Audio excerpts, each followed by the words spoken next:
Welcome back to Ravenscraft Magic. Today we're going to be talking about the Norse goddesses. In this series I'm going to be listing 3 goddesses at a time per episode because there's many goddesses and I am going to explain them to you very well. First, I want to start this off at the very bottom of Yggdrasil with the goddess Hela.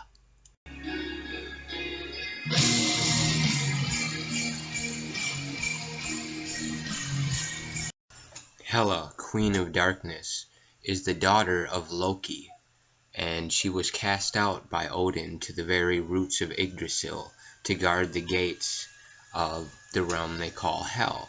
Now, it's not Hell as we know it. It is actually the place where the people that die of old age or from sickness go to. And if you reach her realm, it is said that you gain all the answers to all the questions you've ever wondered about in your life. You gain all the knowledge of all the old and all the wise. Hela is often depicted with a half black and a half white face. I believe this shows that she has a dark and a light side. She is not completely evil or completely good. She has to deal with all sides of death. That being said, there is a place in her realm where the murderers and rapists and evil people go after they die, and she deals with them in eternal suffering and pain. It is also written that Hela's table is named Hunger, and her knife is called Starvation, and she has a manservant named Delay, and her maid is named Slowness. Hela offers rest and peace to the dead. Hela is often honored on the pagan holiday of Samhain. It lands on the same date of Halloween. It's the holiday where they celebrate their ancestors and the dead. The colors that correspond for Hela are black and white, and you can offer her dark wines or dark bitter breads. Now, on to the goddess of winter, Skadi.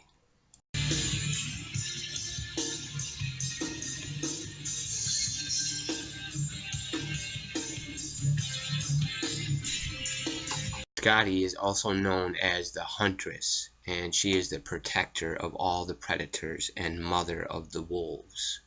Skadi is the strong woman that sometimes has to take the roles of a man, hunting, farming, fighting. In Norse culture, you often see the women in battle and gathering and helping their family as well to help lighten the load on the whole kindred and help produce more for everyone.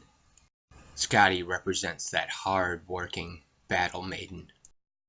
Now, Skadi was the daughter of the giant Thiazi.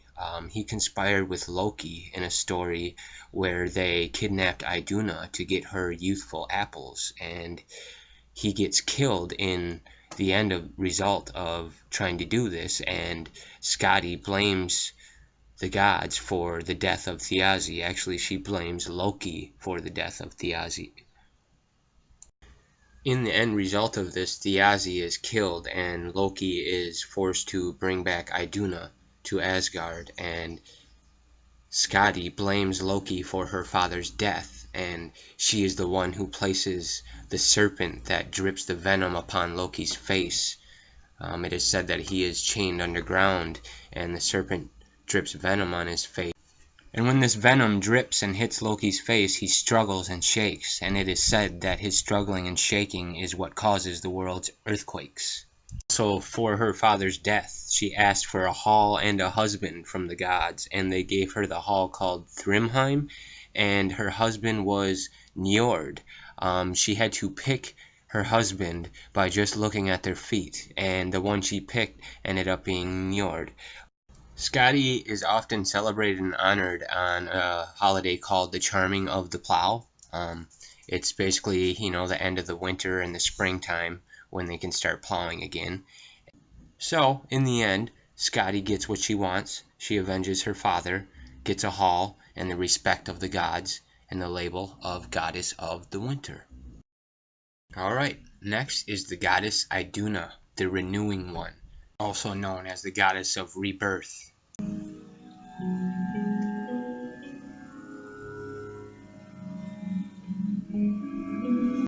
Iduna is the wife of Bragi, the god of poetry, art, and music.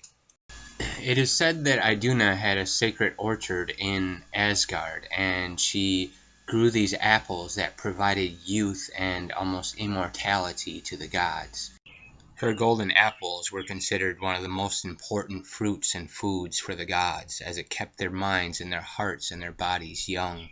Now, like I explained earlier, Loki was in cahoots with the giant Thiazi to lure Iduna out of Asgard, and he tricked her by telling her he found a place where there are apples that are better than hers, and he tricked her out of Asgard, and as soon as she walked out of the gates, Thiazi took the form of an eagle and snatched her up, and they attempted to keep her as hostage for her apples. But they later found that the apples did no good for them, because the apples must be freely given to them from Iduna to have the effect, and Iduna would not freely give them to them, and they ate the apples and found that the effects weren't working.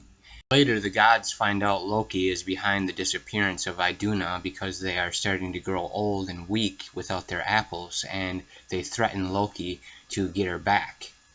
So, Loki takes the shape of a hawk and grabs Iduna and tries to take off with her. But in doing so, Thiazi realizes what's happening, and he starts to chase him. And once they reach the gates of Asgard, the gods put up a huge wall of flames, and Thiazi flies through it and is burned and falls dead to the ground. Iduna is the goddess who brings rebirth after death. She brings the earth to regrow after great destruction. Colors that represent her are obviously bright red and gold, and there is a holiday actually called Iduna Bloat, where they celebrate Iduna. So, in the end, Iduna is returned, and Loki is punished for his deeds once again.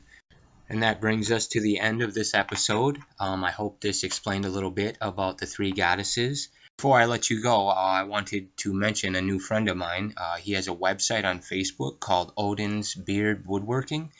He's making runes and items for your altars and a lot of cool stuff. I am going to be posting a link up here, so check out his website and support him, and I will see you next time. Stay on the positive path.